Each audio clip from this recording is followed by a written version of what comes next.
j'espère que vous allez bien. Alors, aujourd'hui, on va se retrouver pour un petit update lecture. Je vais vous dire ici tout ce que j'ai lu depuis le début de l'année. Voilà, ça va me permettre moi aussi de me souvenir. Donc, je regarde mon écran en même temps parce que j'ai écrit certaines chroniques sur le blog et je ne me souviens plus tout à fait de ce que j'avais dit. Donc, il risque d'y avoir des spoilers dans cette vidéo. Donc, pour cette première lecture, pour cette première lecture, je vais vous parler de Lisa Garner et du Sceau de l'Ange. Donc, Le Sceau de l'Ange, c'est un thriller publié aux éditions Le Livre de Poche. Voilà. L'histoire, c'est quoi? On va suivre Nicole qui prétend que elle a eu un accident de voiture et en fait, elle prétend qu'elle avait sa fille avec elle. Sauf que lorsque les enquêteurs vont enquêter, ils vont se rendre compte qu'il n'y avait personne dans la voiture et en interrogeant son mari, ils vont se rendre compte qu'elle n'a pas d'enfant. Voilà. Donc c'est un petit thriller. On cherche à savoir pourquoi Nicole pense qu'elle a un enfant, pourquoi son mari dit qu'il n'y en a pas. Donc c'est une saga de Lisa Gardner. Donc, je sais que les livres, en fait, vous devez les lire dans un certain ordre. C'est mon cas, enfin, ce n'est pas mon cas. Je les ai lus, sincèrement, j'ai lu celui-ci avant le reste. Concrètement, j'ai un avis plutôt positif. Dans l'histoire du Sceau de l'Ange, euh, on part sur un truc banal, donc un simple accident de la route où on soupçonne la conductrice d'être totalement ivre. Euh, et de cette histoire banale, en fait, si vous voulez, on va passer à une histoire un peu plus compliquée qui remonte à plus de 30 ans. J'aime beaucoup le style de l'auteur de Lisa Garner. J'en ai lu très peu de cet auteur, mais j'aime beaucoup son style. Et effectivement, dans ce livre-là, toutes les certitudes que vous croyez acquises au fil de la lecture, eh ben, elles vont tomber une par une. On est entraîné dans la lecture. Donc, si vraiment vous êtes fan de Lisa Gardner, voilà, je vous recommande ce livre.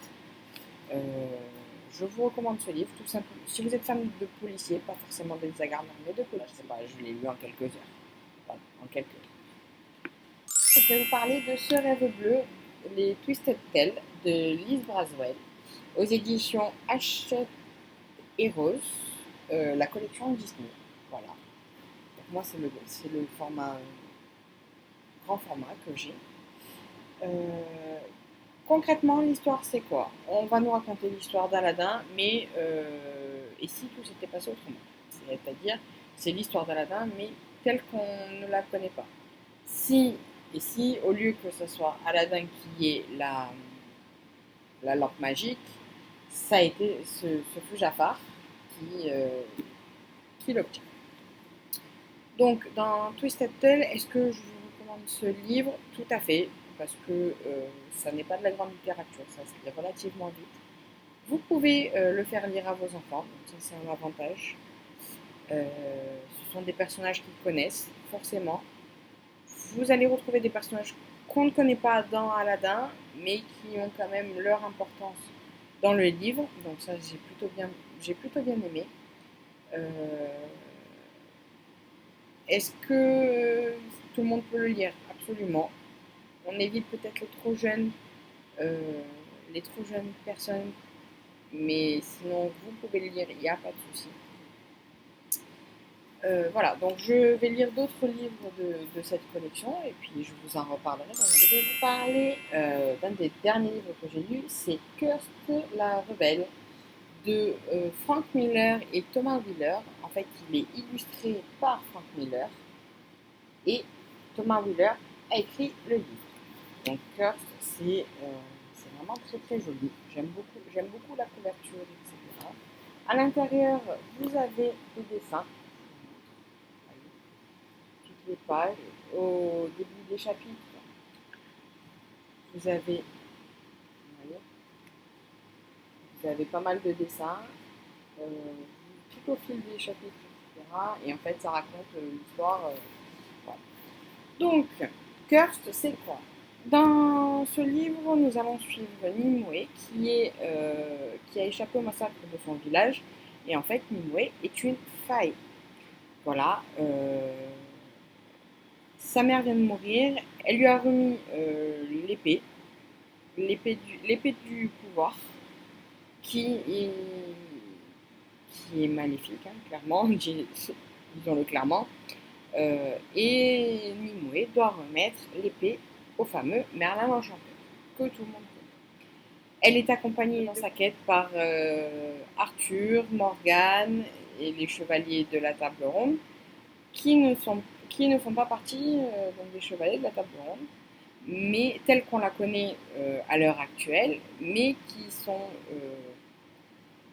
des rebelles, qui sont des paysans, qui sont des gens pas forcément de la haute société, voilà, qui sont des enfants même, hein, clairement, disons-le. Euh, L'épée du pouvoir va conférer à Nimue une immense force et va faire d'elle la reine. Et donc en fait, vous voyez cette petite phrase, ce qui brandira l'épée du pouvoir sera la seule vraie reine. C'est un très beau roman féministe, je trouve, voilà, clairement, parce que le personnage principal est une fille, donc Nimue, on la suit dans ses péripéties. J'ai beaucoup aimé l'écriture, voilà, on se le dit, j'ai beaucoup aimé l'écriture. Alors je suis un peu déçue, parce que moi qui adore les légendes arthuriennes, ben, j'ai pas, si vous voulez, j'ai retrouvé donc j'ai beaucoup aimé l'histoire de Nimue.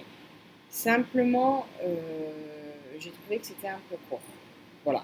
Je suis restée un peu sur ma faim sur ce livre, avec ce livre notamment, parce que ben, c'est un one-shot, donc vous n'avez pas la suite. Et je vous avouerai que la fin, ben, j'étais un peu déçue, parce que j'aurais aimé savoir ce qui se passait. Donc c'est sûr, ça laisse libre cours à l'imagination. Mais bon, moi, c'est pas trop mon cas. Quand je lis un livre, j'aime bien avoir le fin mot de l'histoire. Donc voilà, c'est une demi-teinte pour ce livre. Continue avec American Royals de Catherine McGee, qui est un tome 1.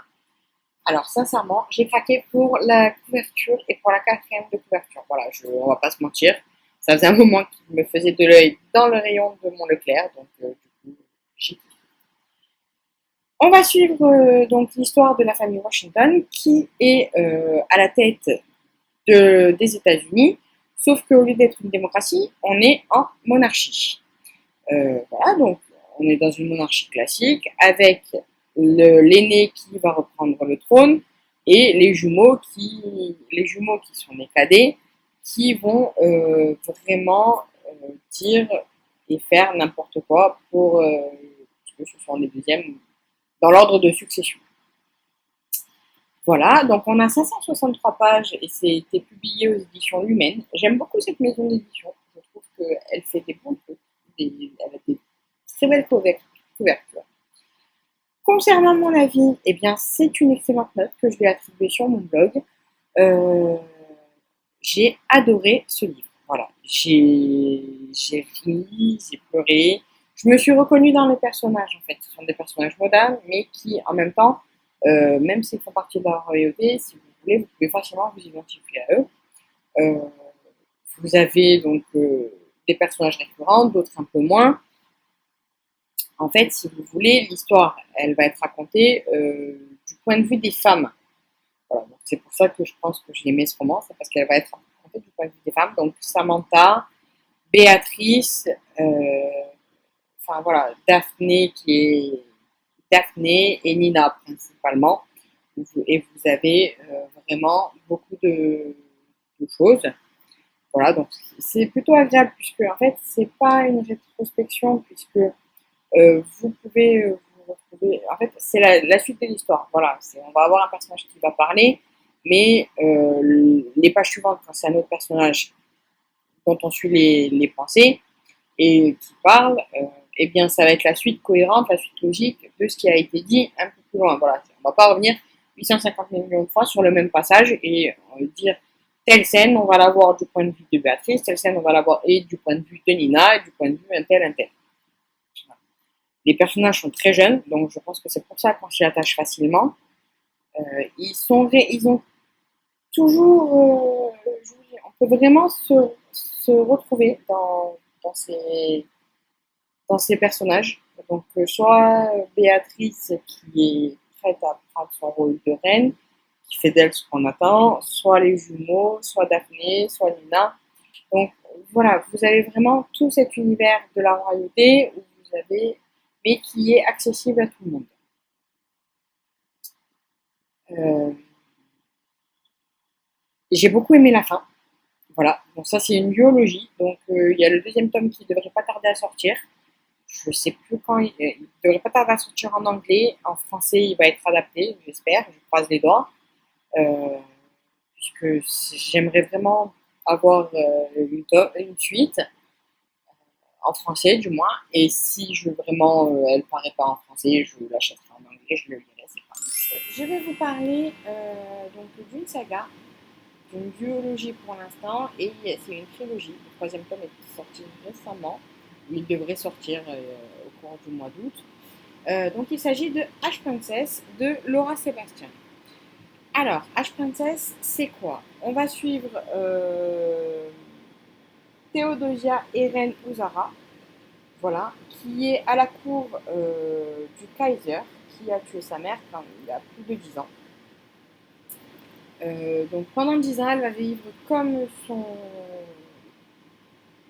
quelqu'un qui est à la cour, mais qui est emprisonné. Voilà. Elle va subir les pires sévices possibles. Elle va vraiment être torturée pour les méfaits commis par son peuple. Il y a des rebelles. Euh, alors, est-ce que j'ai aimé ce livre? Je vous avouerai que ce livre m'a été recommandé par la vendeuse de mon auteur. D'ailleurs, je la remercie.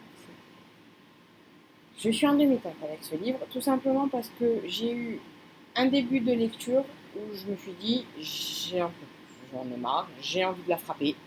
Je ne supporte pas Théodosia, c'est pas possible. Elle se fait, certes, ce qu'elle a vécu est horrible, et puis du jour au lendemain, si vous voulez, de petites filles totalement naïves, de jeunes femmes plutôt, puisqu'elle elle est adolescente, de jeunes femmes euh, totalement effacée, elle va se découvrir une envie de haine. Alors je vous avouerai que j'ai pas compris comment c'était venu là. Voilà, clairement c'était pas mon délire. Je vous avouerai que j'ai eu du mal à aller jusqu'au bout de ce premier tome. Attention. Voilà, j'ai eu du mal à aller jusqu'au bout de ce premier tome, même si ça se lit vite. Donc, comme vous pouvez voir, c'est quand même écrit assez gros. Vous avez des titres sur le livre, les marges elles sont grosses, voilà, donc vous n'allez pas, il n'y a pas de souci. Le livre fait 500 pages à peu près, c'est écrit gros, ça se lit très bien. Voilà. Par contre, je vous dis, au tout début de la lecture, j'ai eu du mal, voilà.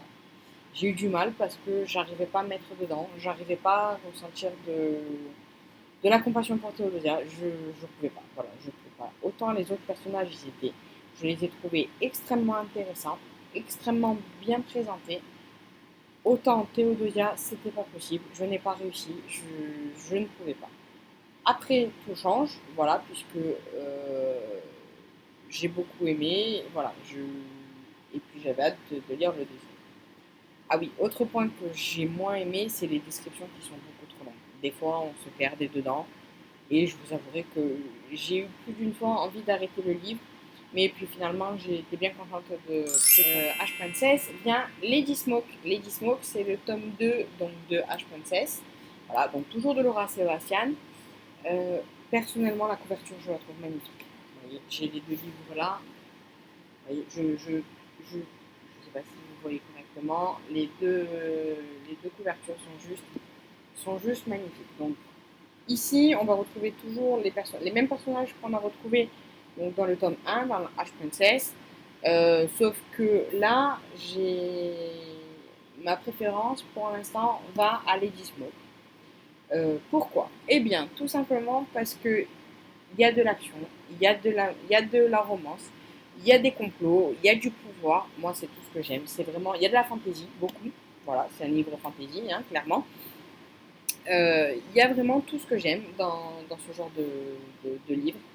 Donc, c'est un livre qui se lit assez vite et on a vraiment envie de savoir ce qui se passe à chaque chapitre pour, pour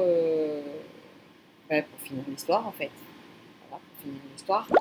Sur ce, donc, voilà, je pense que je vais m'arrêter là pour cette update lecture, ce premier update lecture.